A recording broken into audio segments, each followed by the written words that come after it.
बरही में गरजे अमित शाह, कमलनाथ से मांगा एमपी के विकास का हिस्सा। सभा के दौरान पूर्व महापौर सहित 250 कांग्रेसियों ने ली भाजपा की सदस्यता। कटनी। केंद्रीय गृहमंत्री अमित शाह खजुराहो लोकसभा क्षेत्र के तहत आने वाले कटनी के बरही में चुनावी सभा को संबोधित करते हुए अमित शाह न केवल विपक्षी गठबंधन इंडिया अलायंस बल्कि कांग्रेस पर भी जमकर निशाना साधा।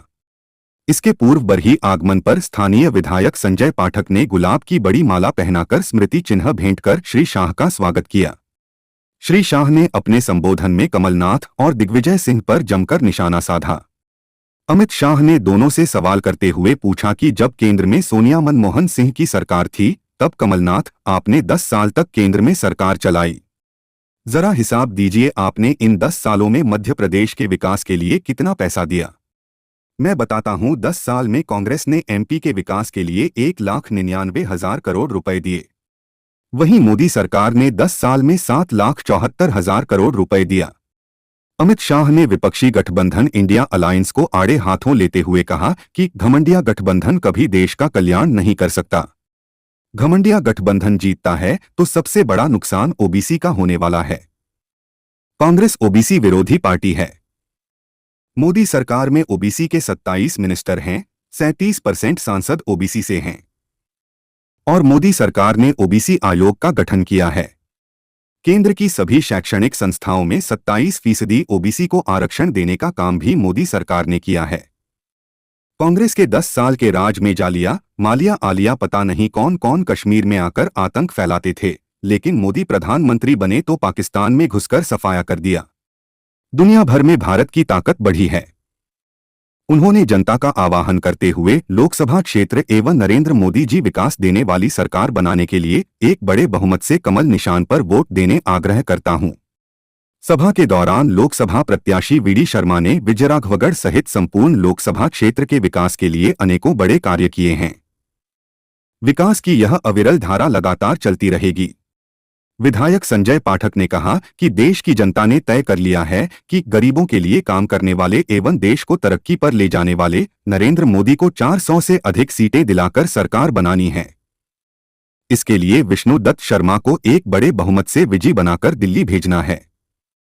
बरही में केंद्रीय गृह मंत्री अमित शाह की सभा से पूर्व नगर निगम कटनी के पूर्व महापौर व कांग्रेस नेता विजेंद्र मिश्रा राजा भैया और पूर्व महिला कांग्रेस जिलाध्यक्ष रजनी सोनी, विजयराघवगढ़ पूर्व नगर पंचायत सहकारिता के जिला अरविंद बड़गया, श्रवण बागरी, कैलाश उर्मलिया, सुरसरी उर्मलिया, नन्हे सिंह बागरी सहित 250 से अधिक कांग्रेस कार्यकर्ताओं ने भाजपा की सदस्यता ली। सांसद विष्णु दत्त शर्मा, नरोत्तम मिश्रा, सुरेश पचौरी, पूर्व मंत्री संजय पाठक, जिलाध्यक्ष दीपक सोनी टंडन, लोकसभा प्रभारी योगेश ताम्रकार, संयोजक सदानंद गौतम, सह संयोजक पीतांबर टोपनानी, पूर्व मंत्री ब्रिजेंद्र प्रताप सिंह, विधायक संदीप जायसवाल, प्रणय पांडे, धीरेन्द्र सिंह, महापौर प्रीति सूरी, निगम अध्यक्ष मनीष पाठक सहित अनेकों अतिथि मंचासीन रहे। Chief editor Ajju Soni. भाई और बहनों, ये जो चुनाव है, ये चुनाव सिर्फ भाई वीडी को सांसद बनाने का नहीं है। वीडी को तो सांसद बनाना आया ही है, परंतु वीडी को सांसद बनाते ही नरेंद्र मोदी जी तीसरी बार देश के प्रधानमंत्री बनेंगे।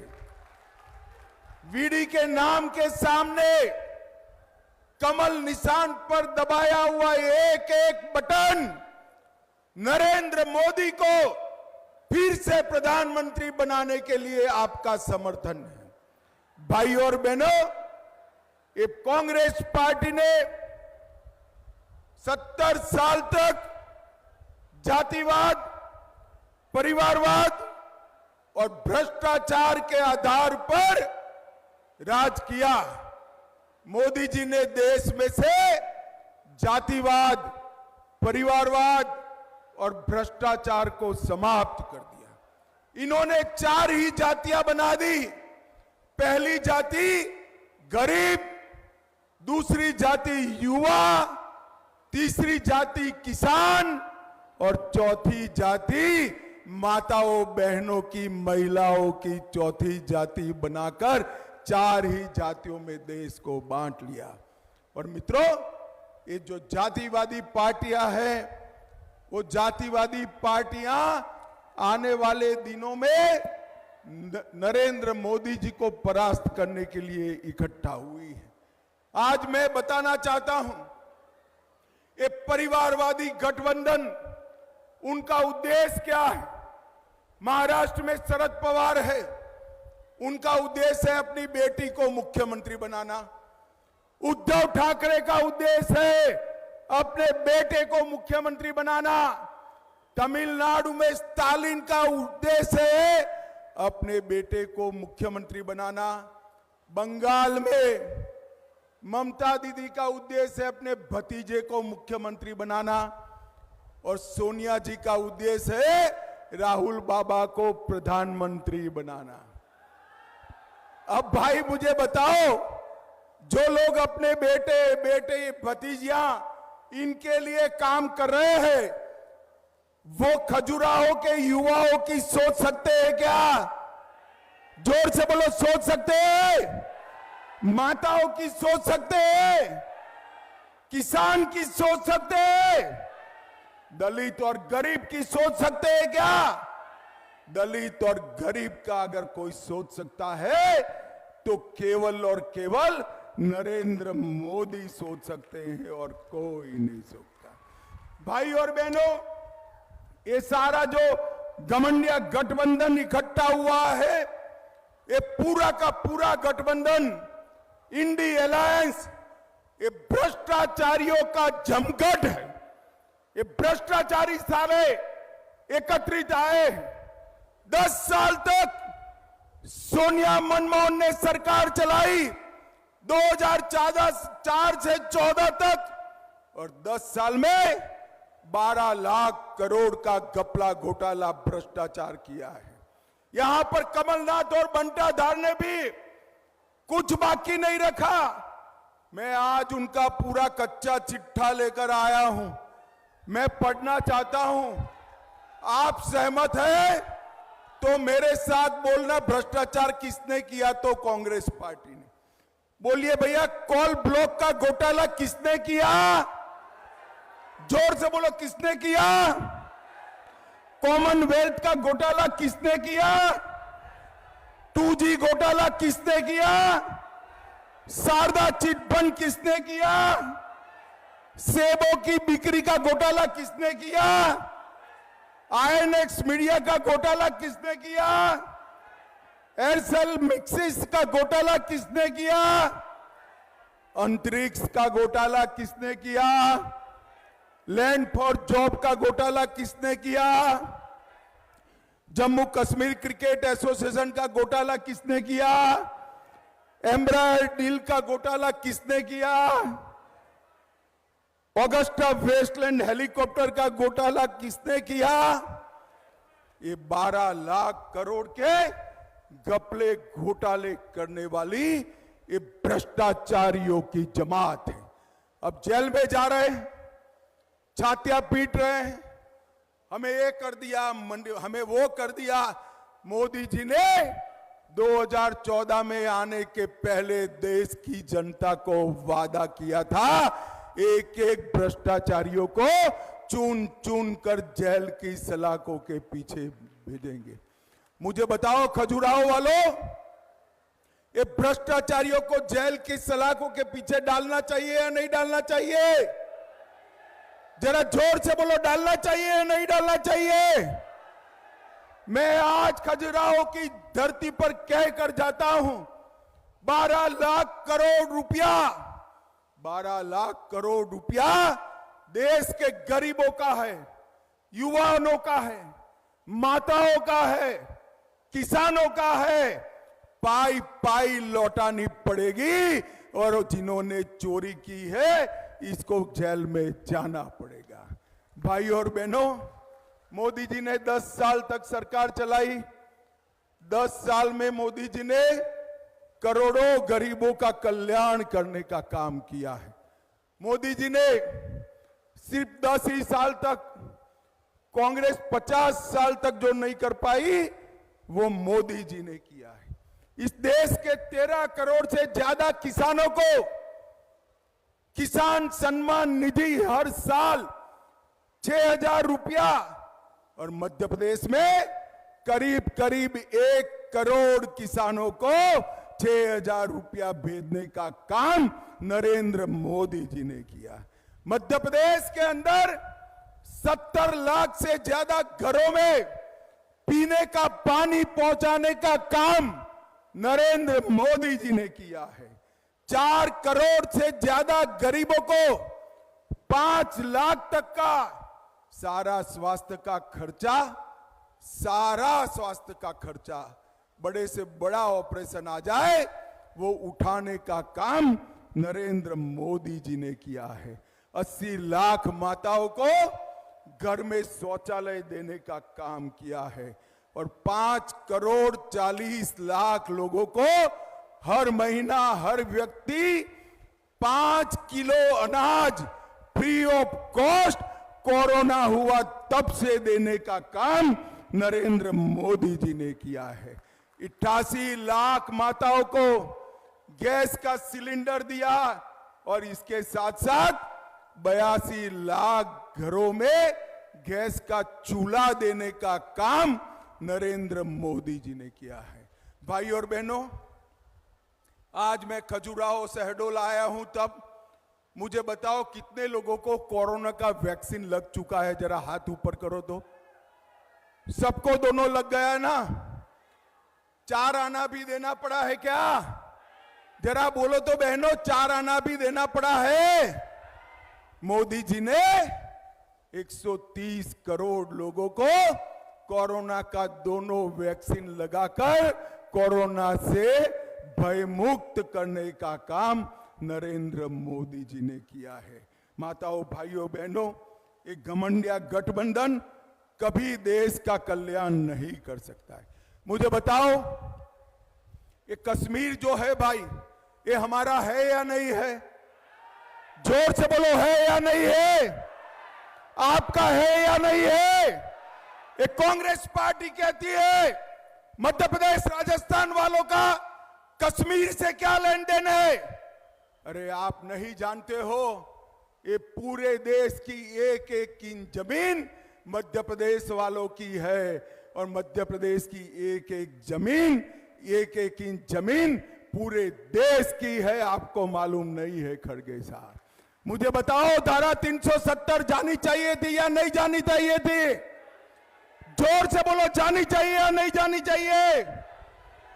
70 साल तक एक कांग्रेस पार्टी धारा 370 को संभाल कर बैठी थी, नहीं हटाते थे, वोट बैंक की राजनीति करते थे। मोदी जी ने 5 अगस्त 2019 को धारा 370 को समाप्त कर दिया और कश्मीर को हमेशा के लिए भारत के साथ जोड़ने का काम किया। भाई और बहनों, मुझे बताओ, अयोध्या में राम मंदिर बनना चाहिए था या नहीं बनना चाहिए था? जोर से बोलो, बनना चाहिए था या नहीं बनना चाहिए था? 70 साल से एक कांग्रेस पार्टी राम मंदिर के मुद्दे को लटका रही थी, भटका रही थी, अटका रही थी।